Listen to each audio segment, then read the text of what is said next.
بسم اللہ الرحمن الرحیم۔ باب غزوۃ احد، غزوہ احد کا بیان۔ احد یہ ایک پہاڑ ہے جو مدینہ منورہ سے ایک فرسخ سے بھی کم دوری پر ہے، یعنی کسی زمانے میں مدینہ منورہ سے ایک فرسخ سے کم دوری پر رہا ہوگا، اب تو مدینہ منورہ کی بستی وہاں تک ہے۔ مسجد نبوی شریف کا جو علاقہ ہے وہی کسی دور میں مدینہ منورہ کہلاتا تھا، یہاں تک کہ مسجد قباء شریف بھی اس زمانے میں مدینہ منورہ میں شامل نہیں تھی، جبکہ مسجد نبوی شریف سے مسجد قباء شریف کا راستہ پیدل کا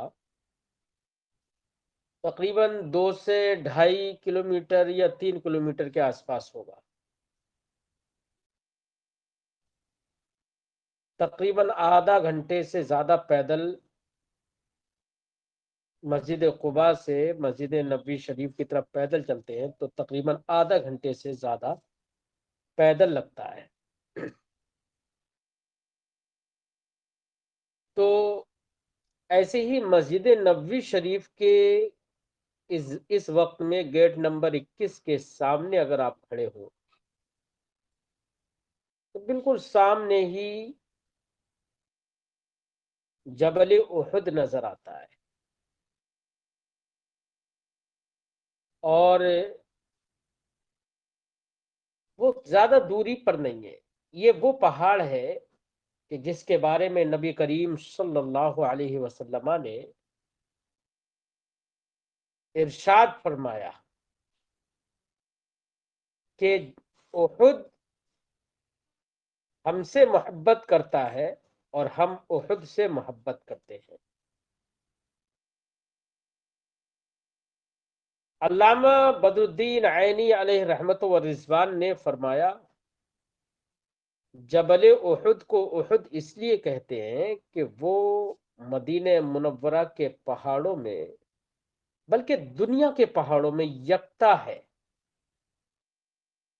کسی پہاڑ کے بارے میں نبی کریم صلی اللہ علیہ وسلم نے یہ نہیں فرمایا کہ وہ ہم سے محبت کرتا ہے ہم اس سے محبت کرتے ہیں، لیکن احد پہاڑ کے بارے میں سرکار نے یہ فرمایا۔ تو وہ دنیا کا یا مدینہ منورہ کے پہاڑوں میں یکتا ہے، منفرد ہے، اس لیے اس کو جبل احد کہا جاتا ہے۔ یہ بھی کہا جاتا ہے جیسے کہ زبیر ابن بکار نے یہ بات بتائی ہے کہ حضرت ہارون علیہ الصلاۃ والسلام جو حضرت موسیٰ علیہ الصلاۃ والسلام کے بھائی ہیں، ان کی قبر بھی اسی پہاڑ میں ہے، کہ وہ حضرت موسیٰ علیہ الصلاۃ والسلام کے ساتھ ابھی بنی اسرائیل کی ایک جماعت میں آئے تھے حج کرنے کے لیے، تو یہاں پر ہی حضرت ہارون علیہ الصلاۃ والسلام کا وصال ہو گیا، تو ان کی قبر بھی اسی پہاڑ میں ہے، یہ بھی کہا جاتا ہے۔ اب رہی غزوہ احد کی بات، تو غزوہ احد یہ نتیجہ تھا غزوہ بدر میں کفار و مشرکین کی شکست کا۔ جب غزوہ بدر میں کفار و مشرکین کو شکست فاش ہوئی،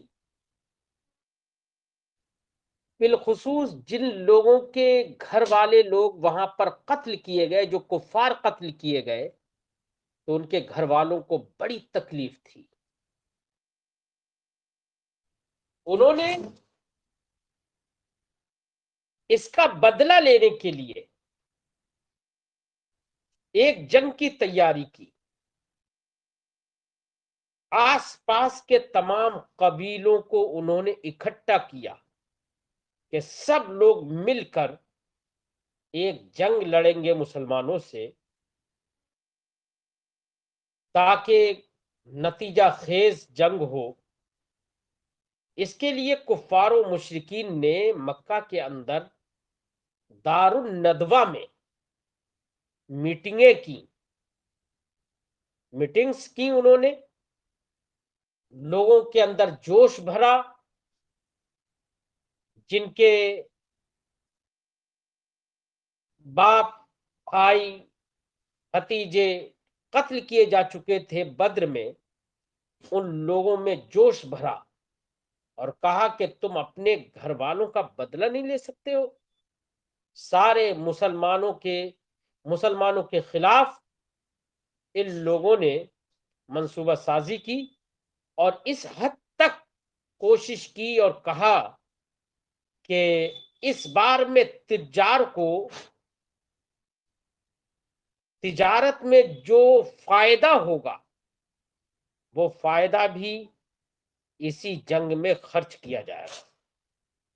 اس طریقے سے مسلمانوں کے خلاف انہوں نے منصوبہ سازی کی، دارالندوہ میں میٹنگز کی اور سارے قبائل کو انہوں نے اکٹھا کیا، انہوں نے، اور اکٹھا کر کے 3000 کا لشکر انہوں نے اکٹھا کر لیا۔ 3000 کے لشکر کو لے کر یہ شوال کے مہینے میں مدینہ منورہ کے لیے روانہ ہوئے۔ یہ 3 ہجری ماہ شوال میں یہ غزوہ واقع ہوا۔ بعض حضرات نے 4 ہجری بھی کہا ہے۔ اب رہی تاریخ کی بات، بعض لوگوں نے 8 شوال کا بھی ذکر کیا ہے، بعض نے 15 شوال کا بھی ذکر کیا ہے۔ بہرحال ماہ شوال 3 ہجری میں یہ غزوہ احد واقع ہوا، یعنی کفار و مشرکین مکہ سے اپنے 3000 لشکر کے ساتھ، 3000 لشکریوں کے ساتھ، جس میں 3000 اونٹ تھے، 200 گھوڑے تھے، اتنے ساز و سامان کے ساتھ، اور ساتھ ہی صرف 3000 آدمی نہیں بلکہ 15 عورتیں بھی ساتھ میں انہوں نے لی تھی۔ عورتوں کو اس لیے لیا تھا تاکہ وہ حوصلہ دینے والے اشعار گاتی رہے، پڑھتی رہے اور نوجوانوں کے اندر حوصلہ پیدا ہوتا رہے، اس لیے 15 عورتیں بھی ساتھ میں لی تھی۔ یہ لوگ جبل احد کے دامن میں جا کر ٹھہرے۔ اسی دوران حضرت عباس اس وقت مکہ میں ہی تھے، انہوں نے نبی کریم صلی اللہ علیہ وسلم کے پاس یہ خبر بھجوائی کہ مشرکین یہ منصوبہ سازی کر رہے ہیں۔ تو رسول کریم صلی اللہ علیہ وسلم نے حضرت انس اور حضرت مونس کو کفار و مشرکین کے لشکر کا جائزہ لینے کے لیے بھیجا کہ کتنے لوگ ہیں، کیسے لوگ ہیں، کیا تیاریاں ہیں ان کی۔ اس کے لیے سرکار دو عالم صلی اللہ علیہ وسلم نے ان کو بھیجا، انہوں نے آ کر خبر دی کہ ایسا ایسا ہے۔ تو رسول کریم صلی اللہ علیہ وسلم نے صحابہ کرام کو اکٹھا کیا، اور اکٹھا کرنے کے بعد مشورہ کیا سرکار نے۔ حالانکہ سرکار سے زیادہ اچھا کون جانتا ہے، لیکن قرآن نے فرمایا وَشَاوِرْهُمْ فِي الْأَمْرِ، مشورے کی اہمیت۔ سرکار نے صحابہ کرام سے مشورہ لیا اور فرمایا، نبی کریم صلی اللہ علیہ وسلم نے فرمایا کہ دیکھیے میرا نظریہ یہ ہے کہ مدینہ منورہ سے باہر نکل کر جنگ نہ لڑی جائے، اگر وہ مدینہ منورہ میں داخل ہوتے ہیں تو ہم انہیں مارتے ہیں، تو جنگ کرتے ہیں۔ سرکار دو عالم صلی اللہ علیہ وسلم کا نظریہ یہ تھا، لیکن صحابہ کرام میں بہت سارے صحابہ وہ بھی تھے جو غزوہ بدر میں حاضر نہیں ہو پائے تھے۔ ان کے اندر جام شہادت پینے کا ایک جذبہ تھا۔ وہ صحابہ کرام اس بات پر انہوں نے ان کا مشورہ یہ تھا، وہ اس بات پر اڑ گئے، یا رسول اللہ باہر نکل کر ہم لڑیں گے کفار سے، ورنہ تو یہ قوم کہے گی کہ ہم بزدل ہیں اور ہم باہر نکل کر لڑ نہیں سکتے، تو یا رسول اللہ ہم باہر نکل کر لڑیں گے، مدینہ سے باہر نکل کر لڑیں گے۔ بہرحال اکثر کچھ صحابہ کرام اسی بات پر اڑ گئے اور نبی کریم صلی اللہ علیہ وسلم نے ان کی بات کو مانا، اور سرکار دو عالم صلی اللہ علیہ وسلم، جمعے کا دن تھا، سرکار دو عالم صلی اللہ علیہ وسلم جب عصر کی نماز آپ پڑھ چکے تو اس کے بعد سرکار تیار ہو کر نکلے، ہتھیار سے لیس تھے، اور صرف 1000 لوگوں کا وہ لشکر اور ایک جماعت تیار کی، 1000 لوگ، جس میں صرف 2 گھوڑے تھے۔ کچھ صحابہ کرام جو پہلے کہہ رہے تھے کہ باہر نکل کر ہم لڑیں گے، ان صحابہ کرام نے رسول کریم صلی اللہ علیہ وسلم کی بارگاہ میں معذرت کی اور کہا، یا رسول اللہ آپ جو فرما رہے ہیں وہی ٹھیک ہے، یا رسول اللہ ہم سے غلطی ہوئی اور ہم اعتذار کرتے ہیں۔ تو رسول کریم صلی اللہ علیہ وسلم نے فرمایا تھا کہ ہم انبیاء کی جماعت جب کسی جنگ کے لیے نکل جاتے ہیں تو پھر قدم واپس نہیں لیتے ہیں۔ سرکار نے فرمایا کہ نہیں، اب باہر نکل کر ہی جنگ۔ بہرحال نبی کریم صلی اللہ علیہ وسلم رات کے آخری پہر میں غزوہ احد کے لیے مدینہ منورہ سے نکلے، اور صبح فجر کے وقت میں وہاں پر جا کر فجر کی نماز ادا کی، اور مسجد نبوی میں نماز پڑھنے کی ذمہ داری اور اپنا امور کو دیکھنے کے لیے حضرت عبداللہ ابن ام مکتوم رضی اللہ تعالی عنہ کو سرکار نے مدینہ منورہ میں چھوڑا۔ جب وہاں پر نماز فجر سے فارغ ہوئے تو سرکار دو عالم صلی اللہ علیہ وسلم نے صف بندی کی، صفیں لگائی اور صف بندی کی، 50 تیر اندازوں کو حضرت عبداللہ ابن جبیر رضی اللہ تعالی عنہ کی قیادت میں جبلیہ رمات پر آپ نے مقرر فرمایا۔ آج کے اس وقت میں اس کو جبلیہ رمات کہا جاتا ہے، کیونکہ وہاں پر سرکار نے 50 تیر اندازوں کو مقرر فرمایا تھا، اور سرکار دو عالم صلی اللہ علیہ وسلم نے یہ تاکید فرمائی تھی کہ چاہے ہم جنگ کو جیتے یا جنگ کو ہارے، چاہے جنگ ہمارے حق میں ہو یا ہمارے خلاف ہو، تم کو اپنی اس جگہ سے ہرگز نہیں ہٹنا ہے۔ ان تیر اندازوں کو سرکار نے یہ تاکید فرمائی تھی۔ یہی ہوا کہ جنگ جب شروع ہوئی تو کفار و مشرکین کو مسلمانوں نے کافی مارا، مشرکین بہت قتل کیے جا چکے، حال تو یہ ہو گیا کہ مشرکین کے پیر اکھڑ گئے اور بھاگنے لگے. جب مشرکین بھاگنے لگے تو جو مسلمانوں میں جو مجاہدین تھے ان میں سے کچھ تو مشرکین کا پیچھا کر رہے تھے، ان کو مار رہے تھے، ان پر تیر چلا رہے تھے، ان سے مقابلہ کر رہے تھے، اور کچھ ان کے مال و متاع جو غنیمت جو مال چھوڑ رہے تھے وہ اس مال و متاع کو اکٹھا کر رہے تھے. جب یہ احوال ان تیر اندازوں نے دیکھے جن کو نبی کریم صلی اللہ علیہ وسلم نے جبلیہ رومات پر مقرر فرمایا تھا. ایک پہاڑی ہے جبلیہ رومات، چھوٹی سی پہاڑی ہے غزوہ وہ جبل احد کے بغل ہی میں، مدینہ منورہ کی طرف.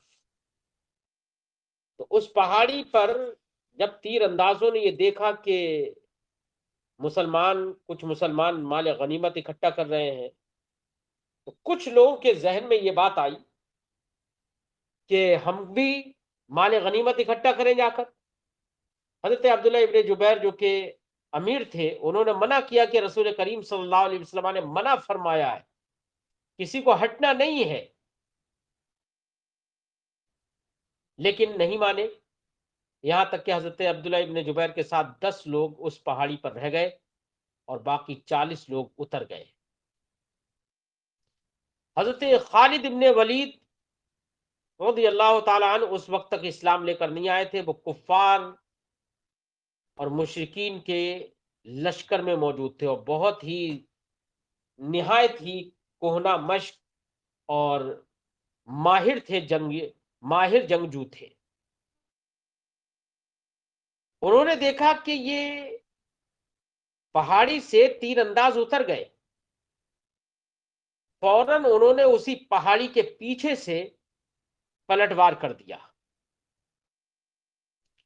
اور پلٹوار کیا تو مسلمانوں کو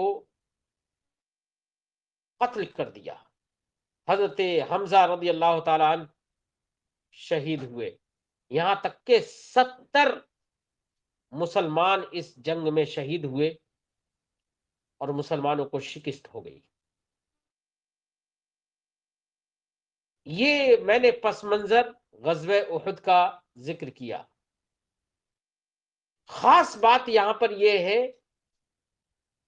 کہ اطاعت مصطفیٰ جب تک کرتے رہے اس وقت تک تاریخ نگاروں نے، محدثین نے بیان کیا ہے کہ دن کے پہلے پہر میں مسلمان غالب تھے، یہاں تک کہ نوبت آ گئی کہ ان کے مال غنیمت کو لیا جائے. اس حد تک مسلمان غالب آ گئے، لیکن یہ اس وقت تک تھا جب تک کہ اطاعت مصطفیٰ میں رہے. لیکن کچھ لوگوں مال غنیمت کے حرص اور دنیاوی حرص کی وجہ سے اطاعت مصطفیٰ کی انہوں نے پرواہ نہیں کی اور پہاڑ سے نیچے اتر گئے. تو اطاعت مصطفیٰ نہ کرنے کا نتیجہ یہ ہوا کہ جیتی ہوئی جنگ ہار گئے. اسی لیے قرآن پاک کے اندر اللہ تعالی نے ارشاد فرمایا کہ اطاعت مصطفیٰ ہی اصل ہے، نبی جو فرما دے اسی کو مانیے، اپنے ایمان کو مکمل کریے. قرآن نے فرمایا وَلَا تَهِنُوا وَلَا تَحْزَنُوا وَأَنْتُمُ الْأَعْلَوْنَ إِن كُنتُم مُؤْمِنِينَ. سستی مت کرو، حزن و غم بھی مت کرو، تم ہی بلند اور غالب ہوگے. شرط یہ ہے کہ سچے پکے نبی کے وفادار پیروکار، سچے پکے مومن بن جاؤ. یہ غزوہ احد سے ہی متعلق یہ آیت کریمہ نازل ہوئی. امام بخاری اس آیت کریمہ کو بھی یہاں پر ذکر کریں گے. تو امام بخاری غزوہ احد سے متعلق کچھ آیات کریمہ یہاں عنوان باب کے تحت ذکر کرتے ہیں،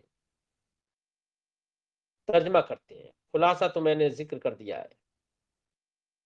باب غزوۃ احد، غزوہ احد کا بیان، وقول اللہ تعالی، اور اللہ رب العزت کے اس فرمان کا بیان۔ یہ تو ہم نے عطف کر کے پڑھا، اور چاہے تو ہم یہ بھی پڑھ سکتے ہیں باب غزوۃ احد وقول رسول اللہ صلی اللہ علیہ وسلم، رفع کے ساتھ، یعنی یہ باب ہے غزوہ احد کے بیان میں، فی بیان غزوۃ احد، وقول اللہ تبارک و تعالی، اور یہ باب ہے اللہ تعالی کے اس قول کے بیان، اللہ کا یہ فرمان، کیا اللہ نے فرمایا وَإِذْ غَدَوْتَ مِنْ أَهْلِكَ تُبَوِّئُ الْمُؤْمِنِينَ مَقَاعِدَ لِلْقِتَالِ، غدا یغدو صبح میں نکلنا، آخری پہر میں نبی کریم صلی اللہ علیہ وسلم نکلے تھے نا صبح سے پہلے، اور جب احد کے دامن میں پہنچے تو وہاں پر صبح ہو گئی، اسی کا ذکر قرآن نے فرمایا، کہا وَإِذْ غَدَوْتَ مِنْ أَهْلِكَ،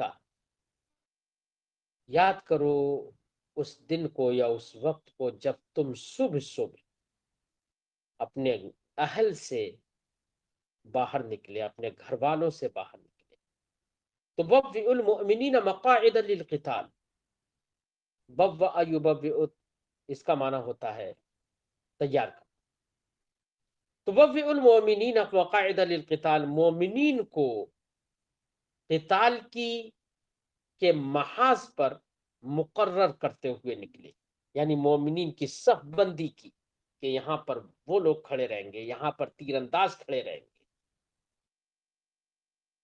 تو قتال کی کے محاذ پر مومنین کو مقرر کرتے ہوئے، واللہ سمیع علیم، اللہ سننے والا جاننے والا۔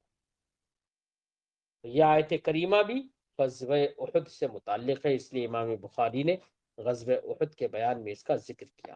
وقولہ جل ذکرہ، اور اسے ہی اللہ رب العزت جس کا ذکر بلند و بالا ہے، اس کا یہ فرمان وَلَا تَهِنُوا وَلَا تَحْزَنُوا وَأَنْتُمُ الْأَعْلَوْنَ إِن كُنتُم مُؤْمِنِينَ، اور سستی مت کرو، حزن و غم مت کرو، تم ہی غالب ہوگے اگر تم مومن ہو جاؤ، مومن تو تھے یعنی کمال ایمان ہو جائے،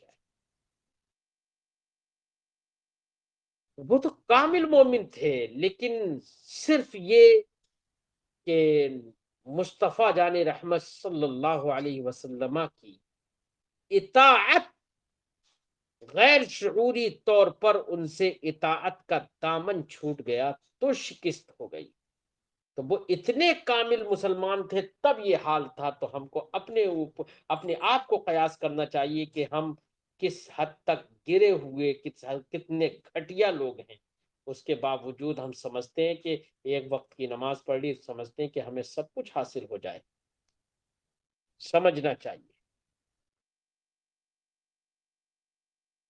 قرآن نے فرمایا وَأَنْتُمُ الْأَعْلَوْنَ إِن كُنتُم مُؤْمِنِينَ إِن يَمْسَسْكُمْ قَرْحٌ فَقَدْ مَسَّ الْقَوْمَ قَرْحٌ مِثْلُهُ، اللہ نے تسلی دی مسلمان اور کہا کہ تم کو آج تکلیفیں پہنچی ہیں، زخم پہنچے تمہیں، غزوہ احد میں تمہارے لوگ شہید ہوئے، تو اس سے ہراساں مت ہو، تکلیف زدہ مت ہو، زیادہ پریشان مت ہو، اس سے پہلے کفار و مشرکین کو بھی زخم پہنچ چکے ہیں، تسلی دی، فرمایا ان یمسسکم قرح، اگر تم کو قرح یعنی قتل و ہزیمت و شکست، احد کے دن تم کو شکست نے چھوا، تمہیں زخم پہنچے، فقد مس القوم قرح مثل، تو اسی کی طرح بدر کے دن کفار و مشرکین قوم کو بھی قرح اور زخم اور قتل و شکست ہو چکی ہے۔ وَتِلْكَ الْأَيَّامُ نُدَاوِلُهَا بَيْنَ النَّاسِ، ان ایام کو ہم لوگوں کے درمیان الٹ پھیر کر دیتے ہیں، یعنی کبھی یہ ایام کسی کے پالے میں ہوتے ہیں تو کبھی کسی کے پالے میں ہوتے ہیں۔ نداولھا، ان ایام کو ہم یکے بعد دیگرے لوگوں کے لیے لے کر آتے ہیں، بین الناس، لوگوں کے درمیان ہم ان کو پلٹ دیتے ہیں۔ وَلِيَعْلَمَ اللَّهُ الَّذِينَ آمَنُوا، اور اس لیے کہ تاکہ اللہ رب العزت جان لے ان لوگوں کو جو ایمان لائے، وَيَتَّخِذَ مِنْكُمْ شُهَدَاءَ، اور تم میں سے کچھ کو شہید بنائے، تم میں سے کچھ کو شہید بنائے۔ یعنی اللہ رب العزت نے، یہ سب کچھ اللہ کی جانب سے ہوا، تمہیں شکست ہوئی تو اس کی بھی کوئی مصلحت ہے۔ اللہ رب العزت ممتاز کر دی ایمان والوں کو، اور ایسا ہی ہوا کہ نبی کی اطاعت کس کے دل میں کس حد تک ہے معلوم ہو گیا۔ عبداللہ ابن ابی منافق، جو کہ رئیس المنافقین تھا،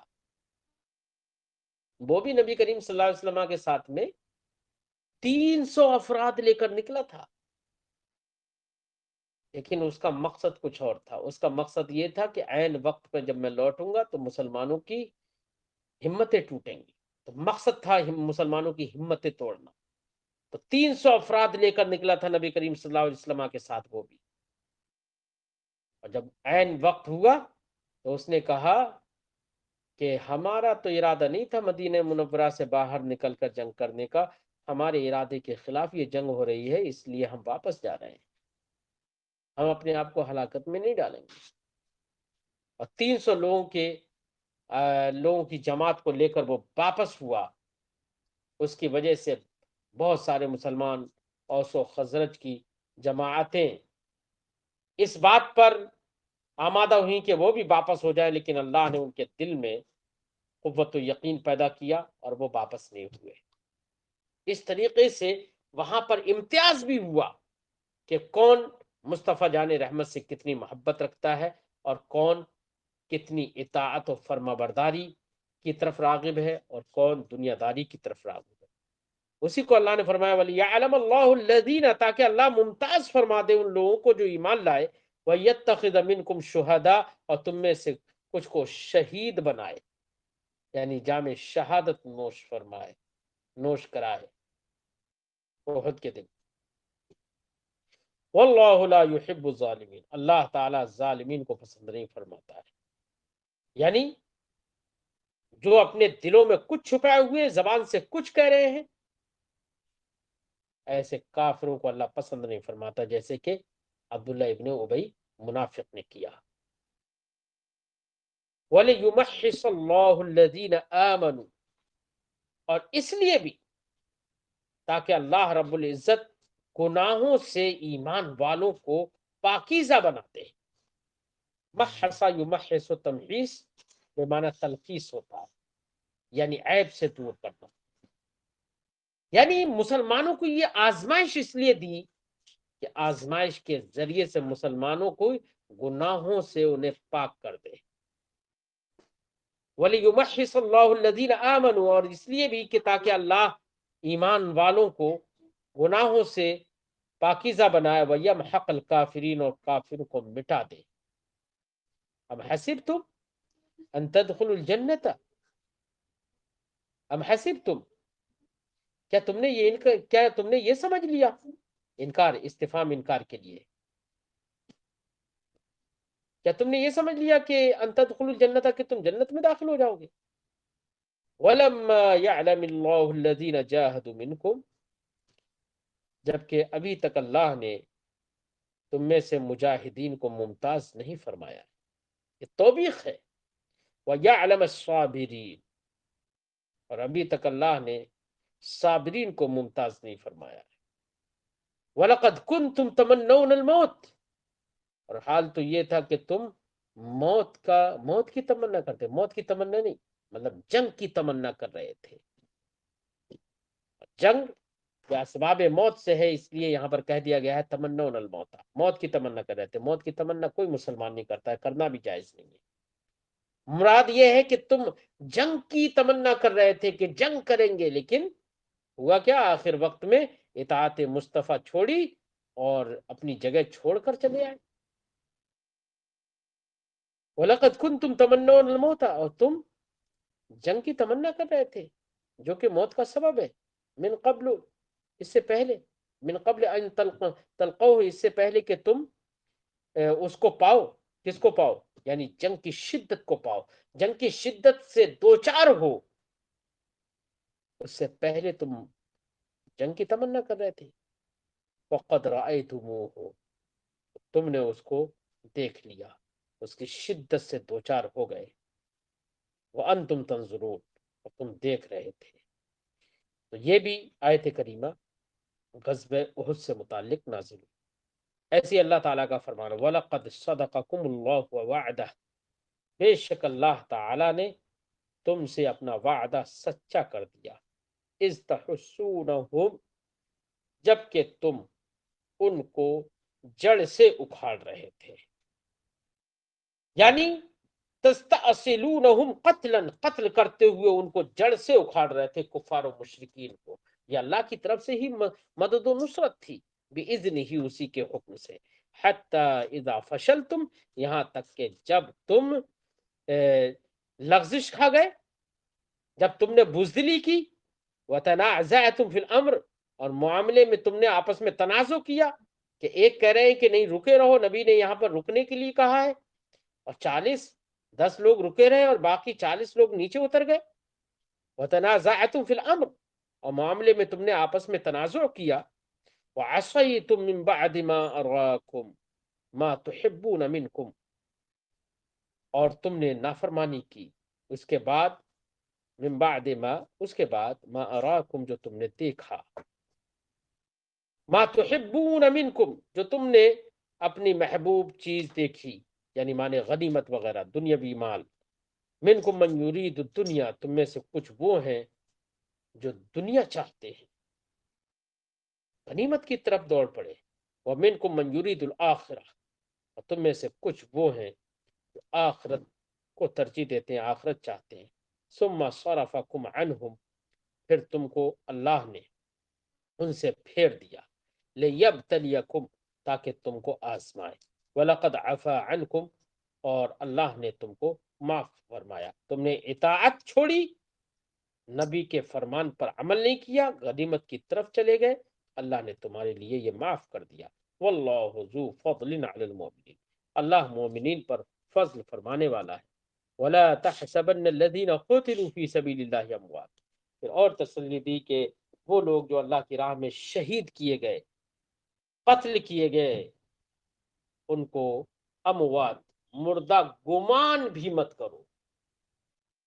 لا تحسبن، مردہ گمان مت کرو، اس کا مطلب یہ ہے کہ اللہ کی راہ میں شہید ہونے والے لوگ زندہ ہوتے ہیں، جیسے کہ دوسری جگہ اللہ نے ارشاد فرمایا وَلَا تَقُولُوا لِمَنْ يُقْتَلُ فِي سَبِيلِ اللَّهِ أَمْوَاتٌ بَلْ أَحْيَاءٌ وَلَكِنْ لَا تَشْعُرُونَ۔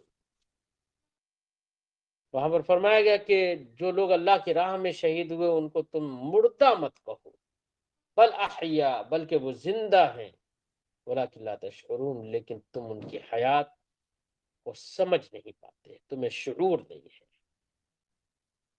تو یہ سب آیات کریمہ غزوہ احد سے متعلق نازل ہوئی۔ غزوہ احد کا پس منظر ذہن میں رکھیے۔